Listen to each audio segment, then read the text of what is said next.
सामने आज बहुत सी डेवलपमेंट्स नहीं है। मैं अक्सर ये कहता हूँ कि मेरे सामने बहुत सी इंटरेस्टिंग डेवलपमेंट्स हैं। मेरे सामने आज एक बहुत बड़ी डेवलपमेंट है जिसके साथ बहुत सी डेवलपमेंट्स जो हैं वो इसके साथ नथी हैं। इसे कहते हैं मदर ऑफ ऑल डेवलपमेंट्स, और इसके साथ छोटी छोटी छोटी बहुत सी खबरें। ये एक ऐसी डेवलपमेंट है जो आपको पाकिस्तान के अंदर भी लेके जाती है, तुर्की के अंदर लेके जाती है, सऊदी अरब के अंदर लेके जाती है, और वहाँ से घुमा के आपको ईरान, हुतीज़, यमन और अमेरिका के अंदर ये डेवलपमेंट आपको ले आती है। और ये डेवलपमेंट वो डेवलपमेंट है जहाँ पर मक्का मुकर्रमा के अंदर पाकिस्तान, सऊदी अरब और तुर्की के दरमियान एक ट्राइलैटरल डिफेंस एग्रीमेंट जो है वो साइन हो गया। अब ज़हन में याद रखिए कि जब मैंने ही पाकिस्तानी मीडिया में ये खबर आपके सामने डिस्क्लोज़ की थी, उस वक्त पाकिस्तानी मीडिया में इसकी कोई खबर नहीं थी। मैंने आपको ये कहा था कि ये एग्रीमेंट साइन होने वाला है, और मैंने कहा था कि तमाम ज़राए अबलाग ये कह रहे थे कि ये एग्रीमेंट जद्दा में साइन होगा। उसके बाद ये एग्रीमेंट जद्दा में साइन नहीं हुआ, ये एग्रीमेंट मक्का में साइन हुआ है। इसकी क्या सिग्निफिकेंस है? इसकी बड़ी सिग्निफिकेंस है। मैं भी थोड़ा सा इसके ऊपर कॉमेंट करता हूँ, लेकिन इसके अंदर एक एक करके मैं डिफरेंट चीज़ों पे आऊँ। सबसे पहले ये देखें कि पाकिस्तानी मीडिया, जब मैंने पिछला वीलॉग किया तो पाकिस्तान के जितने अखबार थे, पाकिस्तान का जो टेलीविज़न था, वहाँ कहीं इसकी कोई खबर नहीं थी कि पाकिस्तान के प्राइम मिनिस्टर, गलत कह दिया मैंने, सॉरी, पाकिस्तान के field marshal general Asim Munir साहब बगल में दबाकर जनाब शहबाज शरीफ साहब को, दूसरी बगल में इसाक डार साहब को, तीसरी पीछे पाँव के साथ लटका के जो डिफेंस मिनिस्टर जनाब ख्वाजा आसिफ साहब को और जो अता तारड़ साहब हैं उनको लेकर गए हैं। ये क्या करने के लिए गए हैं? उम्रा करने के लिए गए हैं, फ़ोटो अपॉर्चुनिटी के लिए गए हैं? सिर्फ पाकिस्तान के मीडिया में खबर थी कि इनको क्राउन प्रिंस मोहम्मद बिन सलमान ने, शाह सलमान के इन्विटेशन में गए हैं और फिर इन्होंने एहराम पहना हुआ है, मतलब ये वहाँ पर जो हैं मौजूद हैं, उम्रा कर रहे हैं, जो कि पाकिस्तानी सियासत की और उम्रा की और अशराफिया की रीत है कि आप जाते हैं वहाँ से खबरें आ जाती हैं कि पाकिस्तान के वसीतर मुफाद के अंदर और अल्लाह ताला से दुआ मांगने के लिए ये लोग गए हैं, इबादत कर रहे हैं। तो इस किस्म की खबरें पाकिस्तान में चल रही थी। फिर ये खबर आ गई कि तुर्की के सदर रजब तैयब एर्दोगान भी वहाँ पहुँच रहे हैं और उनकी भी पाकिस्तान के प्राइम मिनिस्टर शहबाज शरीफ साहब के साथ मुलाकात होगी। तो कोई खबर नहीं थी कि यहाँ पर एक डिफेंस पैक्ट साइन होने लगा। लेकिन अब क्या सूरत हाल है? अब सूरत हाल यह है कि पाकिस्तान का कोई अखबार और कोई ज़राए अबलाग ऐसा नहीं है, हर अखबार के अंदर अंग्रेजी के 4-4, 5-5 स्टोरीज हैं, strategic analysis of this defence pact. और दुनिया तब्दील हो गई है, पाकिस्तान का बड़ा रोल हो गया है वेस्ट एशिया के अंदर, मिडिल ईस्ट के अंदर। पाकिस्तान और सऊदी अरब और तुर्की मिलके इसराइल को एक बड़ा धंधा शिकन किस्म का मैसेज यहाँ से कन्वे कर दिया गया है। मकामात मुक़द्दस का भी डिफेंस होगा, ये होगा। कोई ये नहीं बोल रहा कि असल में ये डिफेंस एग्रीमेंट जो है वो किस किस्म का है। और चूँकि पाकिस्तान के भाई लोगों का किसी हद तक कंट्रोल हो गया है उन तमाम मुख्तलिफ इंटरनेशनल न्यूज़ एजेंसीज़ के ऊपर, और वो थिंक टैंक्स जो पाकिस्तान और इस खत्ते के ऊपर कमेंट करते हैं, तो वहाँ से भी इसी किस्म की माइंड बॉगलिंग किस्म की स्टेटमेंट्स जो हैं वो इशू हो रही हैं। तो वे तहाशा एनालिसिस जो है इसका किया जा रहा है। और मज़े की बात यह है कि एनालिसिस तो बहुत किया जा रहा है, लेकिन इस एग्रीमेंट का टेक्स्ट इशू नहीं किया गया, ना सऊदी अरब की तरफ से, ना तुर्की की तरफ से, ना पाकिस्तान की तरफ से। और इसके बारे में हमें जो कुछ भी पता है वो चंद कमेंट्स हैं, एक्सप्लेनेशंस के, क्लैरिफिकेशंस के, जो कहीं सऊदी मिनिस्टर ने दी हैं, कहीं तुर्की के मिनिस्टर ने दे दिए हैं, कहीं पाकिस्तान की साइड से दे दी है, जिसमें कहा जा रहा है कि ये एग्रीमेंट जो है ये आपस में तो है, ये डिफेंस पैक्ट है, ये एक ऐसा म्यूचुअल डिफेंस पैक्ट है कि इन तीनों मुल्कों पर अगर कोई हमला होगा तो फिर ये इन तमाम के ऊपर ये हमला तस्वर किया जाएगा। यानी कि अगर पाकिस्तान के ऊपर हमला होता है तो फिर वो सऊदी अरब और तुर्की पे तस्वर किया जाएगा, तुर्की पे होता है तो वो सऊदी अरब और पाकिस्तान पे तस्वर किया जाएगा, और so on and so on. ठीक है, लेकिन ये किसी के खिलाफ नहीं है। तो हमला कौन करेगा? मरीख से कोई आके हमला करेगा, चांद से कोई आके हमला करेगा, कौन हमला करेगा जिसके जवाब में ये डिफेंस पैक्ट बनाया गया है, इसकी किसी किस्म की कोई सिग्निफिकेंस नहीं है। और यही सारी बात। और बाज़ जगहों पर यह भी लिखा गया है, ना सिर्फ पाकिस्तान के अखबार में बल्कि मुख्तलिफ थिंक टैंक्स वगैरह में, हिंदुस्तान ने भी लिख दिया है उनके अखबारों ने, कि ये एक नेटो की तरह का इस्लामिक नेटो यहाँ पे खड़ा हो रहा है, जिसमें सऊदी वेल्थ है, जिसके अंदर तुर्की की टेक्नोलॉजी है, जिसके अंदर पाकिस्तान का न्यूक्लियर पोस्टर है, पाकिस्तान की वॉर हार्डन कॉम्बैट ट्रूप्स हैं जो इसके अंदर इस्तेमाल होंगे। अलबत्ता हिंदुस्तानी जो है वो डरते नहीं है, उन्होंने खुल के लिख दिया है कि ये ईरान के खिलाफ है और ये हुतीज़ और यमनी जो हैं ये उनके खिलाफ ये पैक्ट जो है वो इस्तेमाल होगा। पाकिस्तान में तासर दिया जा रहा है कि ये शायद इसराइल के खिलाफ हो।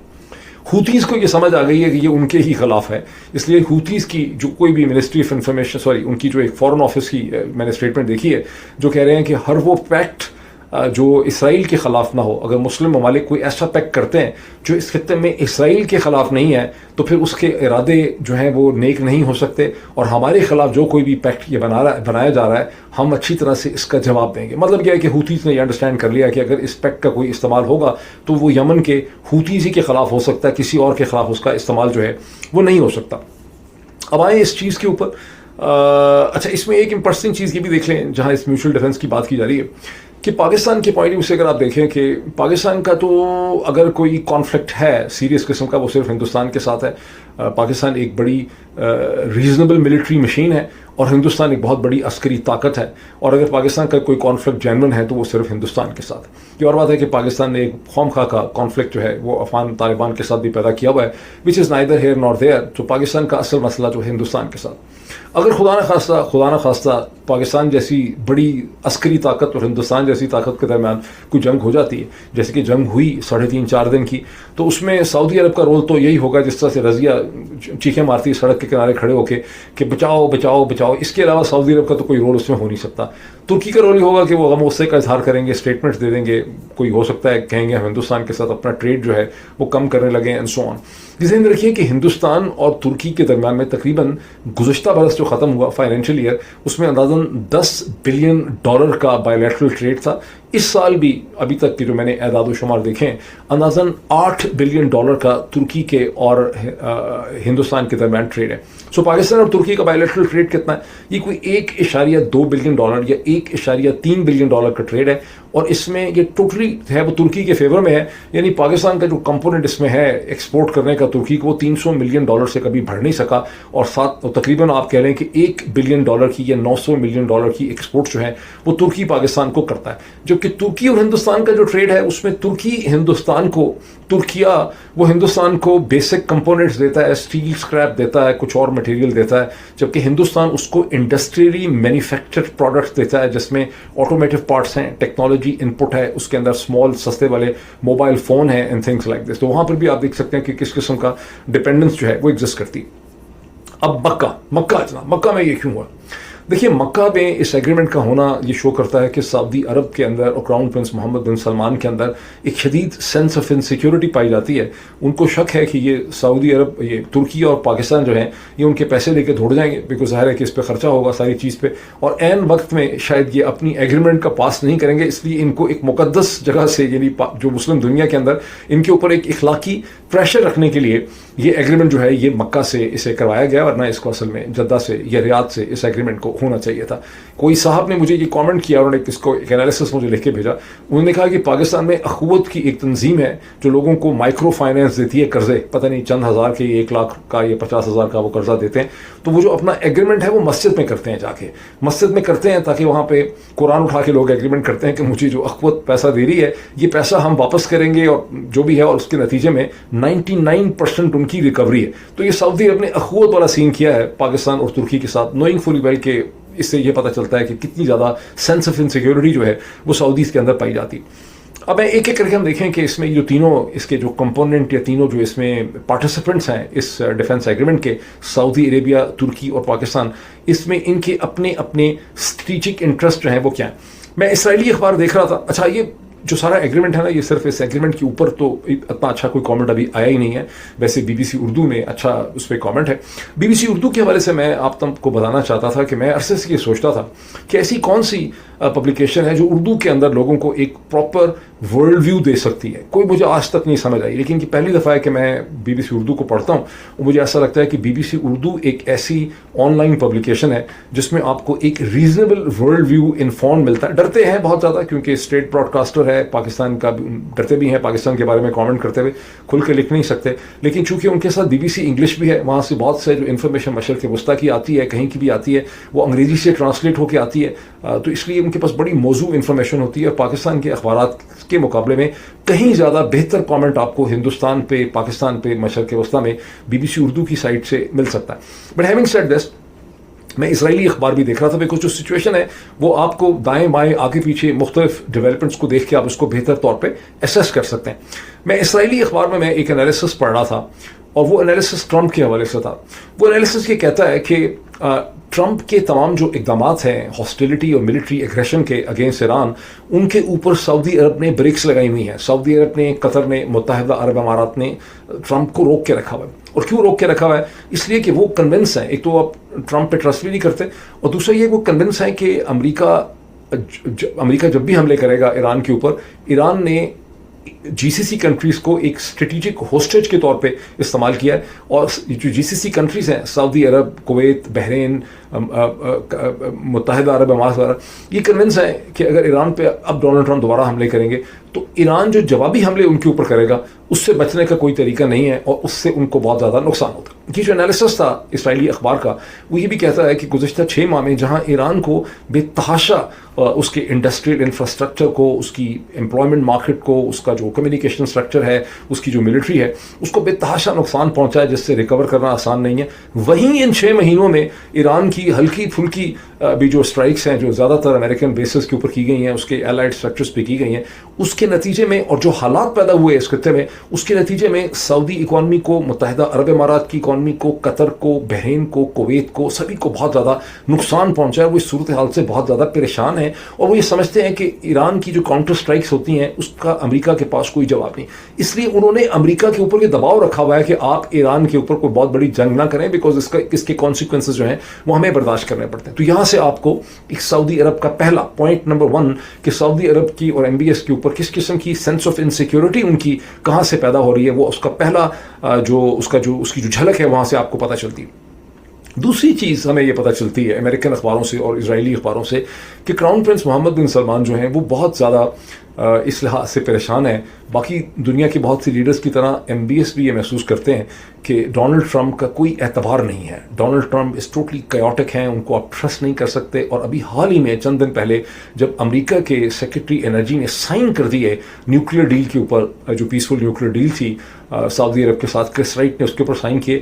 24 گھنٹے کے اندر جب ڈونلڈ ٹرمپ کے اوپر زائنس لابی کا پریشر آیا تو ڈونلڈ ٹرمپ ایسے کر کے اس سے مکر گئے. اب اندازہ لگا سکتے ہیں اس میں آپ کو MBS ہونے کی ضرورت نہیں ہے. کوئی بھی آدمی جب اس ایویڈنس کو دیکھتا ہے تو اسے احساس ہوتا ہے کہ ڈونلڈ ٹرمپ کس حد تک کیوٹک ان کی ڈیسیژن میکنگ ہے. ابھی میں ایک اور انالیسس دیکھ رہا تھا نیو یارک ٹائمز میں، خاص اسٹیون ارلینگر ہیں جو کہ ان کے بیورو چیف ہیں پورے یورپ کے لیے. آئی واز فارچونیٹلی انف میری ان سے 2-3 دفعہ ملاقات ہوئی کیونکہ میں سالزبرگ فورم میں جایا کرتا تھا 2017، 18، 19 کے اندر.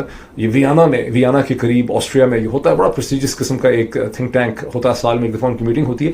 تو وہاں پہ اسٹیون ارلینگر بھی آیا کرتے تھے نیو یارک ٹائمز کے بیورو چیف کی حیثیت سے، وہ برلن میں بیسڈ ہوتے ہیں. میں نے ابھی ان کا ایک انالیسس دیکھا جو انہوں نے یورپ سے انالیسس کیا ہے، یورپ کے بہت سے انالسٹ سے اور لیڈرشپ سے بات کر کے، اور وہ کہتے ہیں کہ اس وقت یورپ کے اندر فیلنگ یہ ہے کہ پہلے سب لوگ امریکہ کے جو امریکن لیڈ گلوبل آرڈر تھا وہ اس کے خلاف تھے، لیکن ایٹ لیسٹ کچھ نہ کچھ آرڈر تھا تو اس لیے اس کو برداشت کرتے تھے. اب اس وقت پریشانی یہ ہے کہ امریکہ آرڈر نہیں دے رہا، ڈونلڈ ٹرمپ کا امریکہ ایک ٹول بن چکا ہے آف گلوبل ڈس آرڈر کے، یعنی یہ ایک فیلنگ ہے. اسی طرح سے MBS سمجھتے ہیں کہ آپ ڈونلڈ ٹرمپ کے اوپر ٹرسٹ نہیں کر سکتے. تو دوسری چیز، پہلی چیز ایران والا مسئلہ، دوسرا مسئلہ ہے امریکہ کے اوپر ٹرسٹ نہیں کر سکتے. اس لیے انہیں ایک سہارا چاہیے سائیکولوجیکل، اور یہ جو ٹرائی لیٹرل ڈیفنس پیکٹ اور ایگریمنٹ آپ نے دیکھا ہے پاکستان، سعودی عرب، ترکی کا، یہ اس انسیکیورٹی میں، اس سہارے کی تلاش میں، اس ہوپ کی تلاش میں اس کو آپ بہتر طور پہ انڈرسٹینڈ کر سکتے ہیں.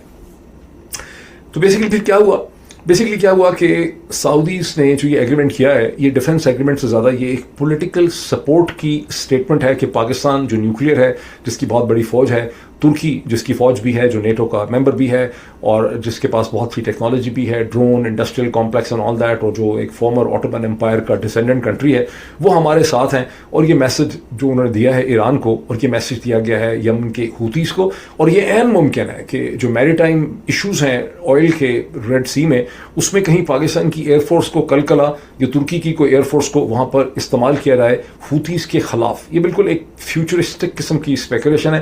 ذہن میں یہ رکھیے، پرابلم دیکھیں سعودی عرب کے کیا ہیں. صرف چند دن پہلے سعودی عرب نے 42-43 ممالک کو اکٹھا کیا اور ایک بہت بڑی سمٹ میٹنگ کی گئی ریڈ سی کے حوالے سے، میری ٹائم سیکیورٹی میں.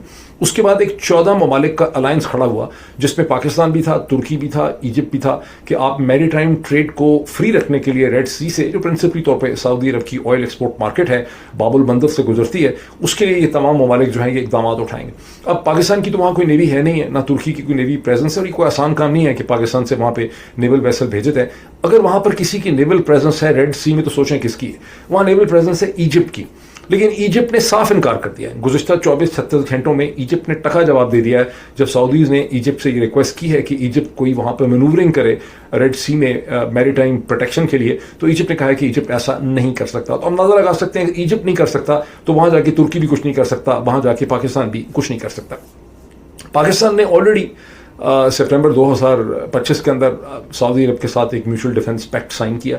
उस डिफेंस पैक्ट साइन करने के नतीजे में पाकिस्तान ने अपने एयरफोर्स का एक स्क्वाड्रन, कहते हैं कि पता नहीं 16 या 18 जहाज़ जो हैं वो सऊदी अरब में रखे, कुछ कॉम्बैट ट्रूप्स को भी सऊदी अरब में रखा। तो पाकिस्तान ने अब जो कुछ करना था वो पाकिस्तान ने ऑलरेडी कर दिया है। तो फिर अब ये जो ट्राइलेटरल डिफेंस एग्रीमेंट है इसमें पाकिस्तान क्यों फिट होता है? ये खालिस्तान साइकोलॉजिकल रिक्वायरमेंट है क्राउन प्रिंस मोहम्मद बिन सलमान की और सऊदी इस्टेब्लिशमेंट की, जिसमें पाकिस्तान ने दोबारा अपने आप को पोजीशन किया है। बिकॉज पाकिस्तान के एक रिलेशनशिप है सऊदी अरब के साथ और वो किसी भी तरह से उनको नाराज नहीं करना चाहते, डिसअपॉइंट नहीं करना चाहते, अदरवाइज पहले ही उनका एक डिफेंस एग्रीमेंट एग्जिस्ट करता है। तुर्की इसमें कहाँ फिट होता है? ये बड़ा इंटरेस्टिंग क्वेश्चन है कि तुर्की कहाँ फिट होता है।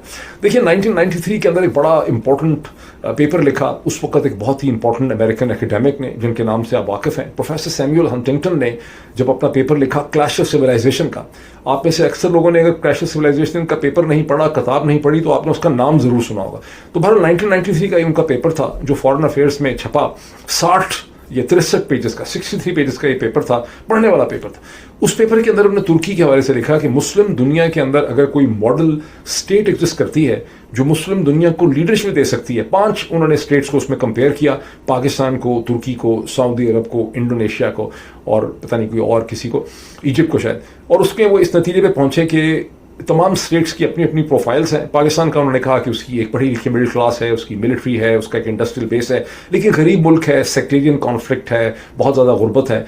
और फाइनल उनका कंक्लूजन ये था कि हाँ, ईरान भी उसमें था 5, तो उसमें सऊदी अरब था, उसमें ईरान था, उसमें पाकिस्तान था, इस तरह से, और इंडोनेशिया भी था।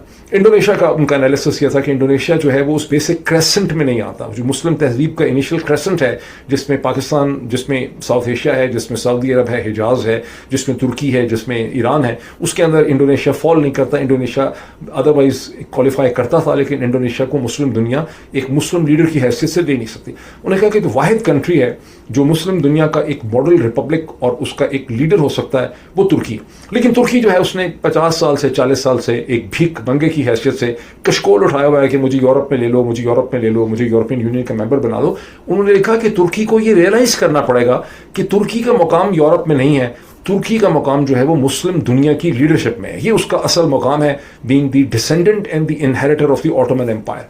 अच्छा, उसके बाद आपने देखा कि खुदा का करना क्या हुआ, तुर्की के अंदर भी ये फीलिंग थी। अक पार्टी जो तुर्की में आई 2001 में, और अब ये 26 साल से तो एर्दोगान वहाँ के स्याह सफ़ेद के मालिक हैं।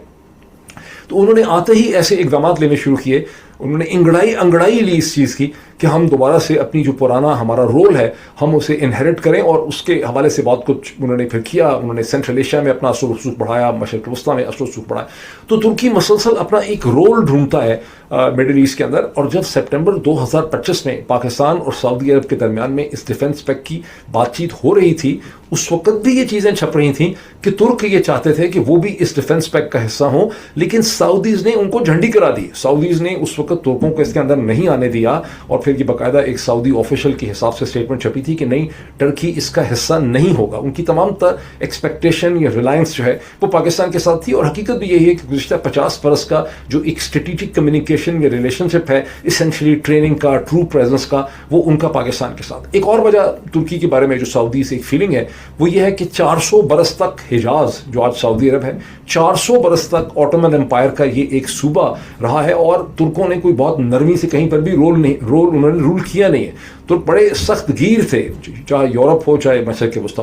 तो एक वो भी फीलिंग थी जिसकी वजह से वो इसमें नहीं आना चाहते थे। लेकिन यहाँ पर इस एग्रीमेंट के अंदर तुर्की को भी लाया गया है फॉर पॉलिटिकल कम्युनिकेशन पर्पसेस, और तुर्की के इसमें एक तो apart from the role of the leadership के हमें मिल रहा है इसमें, और एर्दोगान ज़ाहिर है अपने आप को देखते हैं एक सुल्तान की शक्ल में, लेकिन तुर्की इसमें अपने लिए सीरियस बिजनेस अपॉर्चुनिटीज़ ढूंढ रहा है। तुर्की की ड्रोन इंडस्ट्री बड़ी डेवलप्ड है, तुर्की की कंस्ट्रक्शन इंडस्ट्री बड़ी डेवलप्ड है, तुर्की मटेरियल बहुत ऐसा बनाता है, और वो तुर्की वो देख रहा है कि उसको एक मार्केट जो है वो सऊदी अरब की वजह से मिल रही है, और सऊदी अरब जो है वो इस पूरी चीज़ का एक फाइनेंशियल है।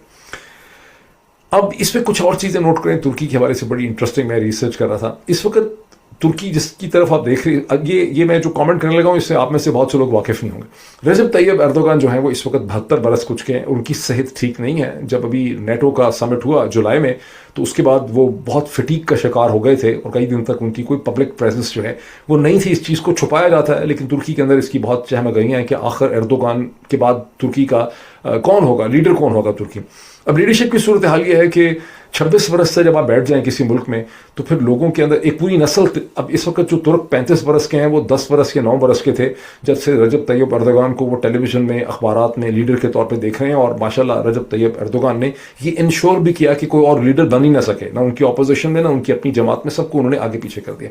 तो तुर्की के अंदर अब एक लीडरशिप वैक्यूम पैदा हो चुका है और जो पोटेंशियल सक्सेसर्स के दरमियान में वहाँ पर एक टेंशन चल रही है उसमें माशाल्लाह उनके अपने साहिबजादे एक लीडर हैं और दूसरे उनके अपने दामाद लीडर हैं। 2 प्रिंसिपल लीडर तो ये हैं और दोनों के दोनों जो हैं वो डिफेंस आर्मामेंट इंडस्ट्री में भी हैं, ड्रोन्स भी बनाते हैं, उनकी इसी किस्म की सारी कंपनियां हैं और वो भी इस पूरे कॉन्ट्रैक्ट के अंदर बहुत ज़्यादा इंटरेस्टेड हैं। और उसके अलावा वहाँ के इंटीरियर मिनिस्टर और उनके हक्कान फिदान जो उनके इस वक्त फॉरेन मिनिस्टर हैं, जो इससे पहले उनके इंटेलिजेंस के चीफ रह चुके हैं, ये 4 पोटेंशियल एर्दोगान के सक्सेसर हैं।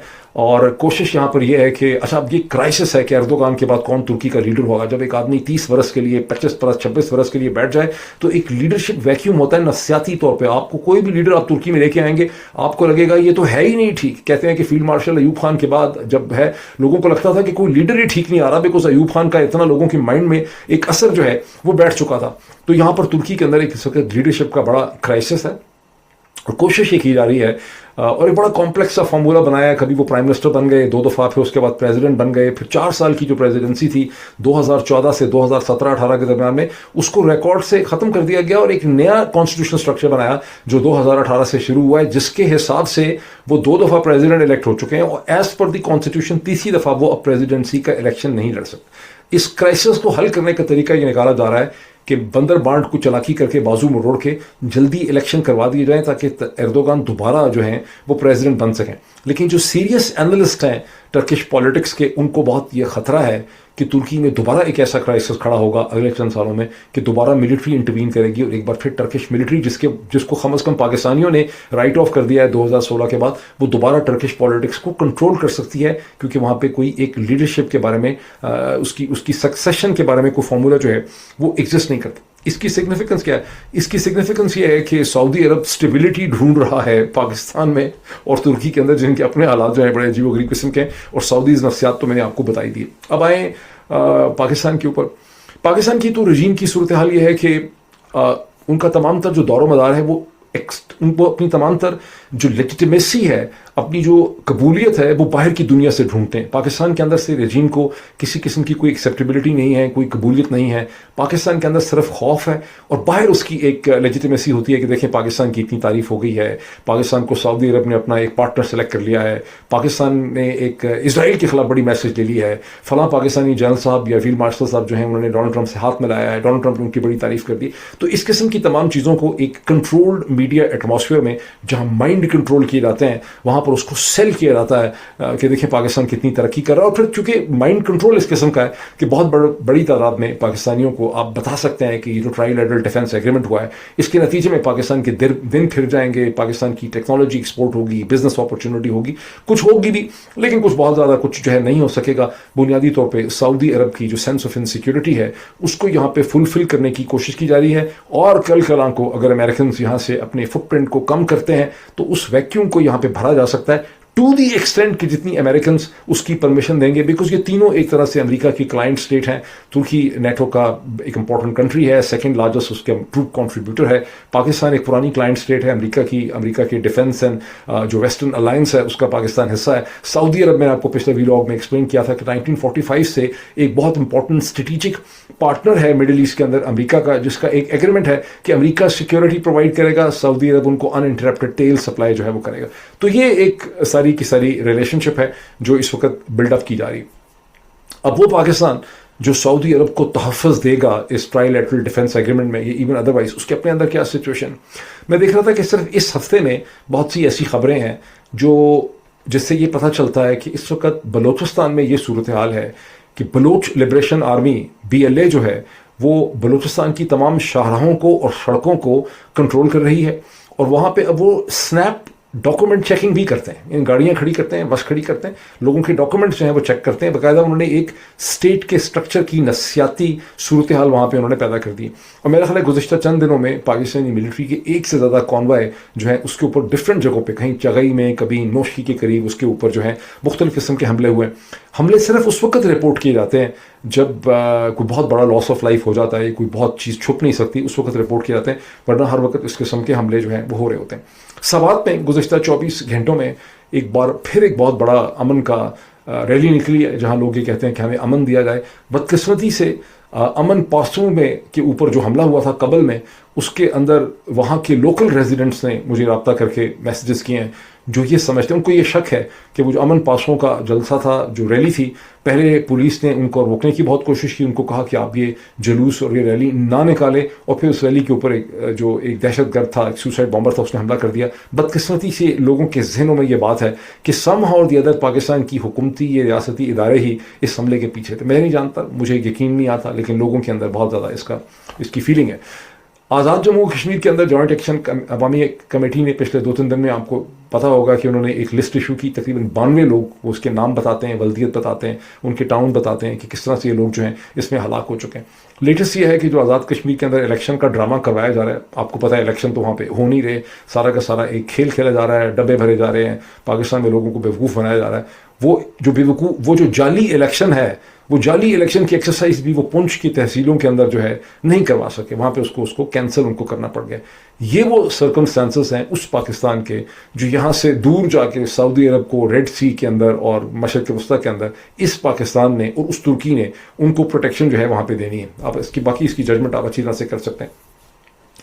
मेन प्रॉब्लम कहाँ है? ये सारी कहानी हमने सारी सुनाई, इसका मेन प्रॉब्लम क्या है, इसका कैंसर कहाँ है, दुखती रग इसकी क्या है? दुखती रग इसकी वो इर्रेस्पॉन्सिबल जंग है जो इसराइल के प्रेशर में अमेरिका के सदर डोनाल्ड ट्रंप ने इस खत्ते के ऊपर नाफिज की, जिसकी वजह से ये सारी तोड़ फोड़, इंस्टेबिलिटी, खौफ, इनसिक्योरिटी आप देख रहे हैं। वहाँ पे सूरत हाल के तकरीबन 3 दिन हो गए हैं कि हर दिन ही खबरें छप रही हैं कि डोनाल्ड ट्रंप की टीम, खुद डोनाल्ड ट्रंप और बहुत से अननेम्ड ऑफिशियल जो हैं वो अमेरिकन मीडिया को ये बता रहे हैं कि सारी उम्मीदें अब उनकी इस चीज़ के ऊपर हैं कि ईरान में और ओमान के दरम्यान में जो एग्रीमेंट फाइनल हो गया है, इसके नतीजे में बहुत जल्दी, रोज़ ही कहा जा रहा है कि कल ही स्ट्रेट ऑफ हॉर्मुज़ जो है मुकम्मल तौर पे खुल जाएगी बगैर किसी इम्पेडिमेंट्स के। दूसरी तरफ से ईरान मुसलसल ये इंडिकेट कर रहा है कि वो किसी न किसी स्ट्रक्चर में एक फ़ी लेगा उन जहाज़ों की जो वहाँ दाखिल होंगे। अब बाज़ जो एनालिस्ट हैं कहते हैं कि अगर अब उसमें मुसीबत पड़ी है, इसराइलीज़ जो हैं उनको बहुत ज़्यादा परेशानी है। ज़ायनिस्ट मैंने ऑथर देखे, कॉलमिस्ट वाला, वो कहते हैं कि अगर ईरान फ़ी नहीं भी लेता तो ये जो ईरान कह रहा है, क्योंकि एक है पॉसिबिलिटी कि ईरान फ़ी न ले और एक ऐसा एग्रीमेंट हो जाए जिसमें स्ट्रेट ऑफ हॉर्मुज़ खुल जाए, अमेरिकन नेवल ब्लॉकेड जो है वो ख़त्म कर दें और एक फिर से 60 दिन का क्लॉक शुरू हो जाए उस मेमोरेंडम ऑफ अंडरस्टैंडिंग का जो स्विट्जरलैंड में फाइनलाइज हुआ था 14 नुकाती। लेकिन अब इसराइली प्रेशर ये डाल रहे हैं कि इसका तो मतलब यह है कि डोनाल्ड ट्रंप ने तस्लीम कर लिया है ईरान की बालादस्ती को स्ट्रेट ऑफ हॉर्मुज़ के ऊपर, और ये तो बहुत बड़ा मसला हो जाएगा। अमेरिका के अंदर बहुत सी आवाज़ें उठ रही, यानी, और उनको शक यह है कि डोनाल्ड ट्रंप ने ज़हनी तौर पर इस चीज़ को मान लिया है कि ठीक है, अगर ईरान फीस ले लेता है या एक फॉर्मल स्ट्रक्चर बनाता है स्ट्रेट ऑफ हॉर्मुज़ का, तो ठीक है, जंग खत्म होगी, इससे जान छूटती, लेकिन वो भी उनको एक्सेप्टेबल नहीं। इसका क्या मतलब है? इसका मतलब है कि कॉन्फ्लिक्ट खत्म नहीं हो सकेगा। अगर अमेरिका की टीम करना भी चाहेगी तो ये जो जितने भी बाकी एलिमेंट्स हैं ये इसको होने नहीं देंगे, इस चीज़ को। अभी इतना ही, ये वो तमाम इश्यूज़ हैं जिसके ऊपर हमारी जो थिंक टैंक की मीटिंग होगी पैट्रियन के ऊपर संडे को होपफुली, तो उसके अंदर हम इन चीज़ों को डिस्कस करेंगे। अभी इतना ही, फिर आपसे मुलाकात होती है।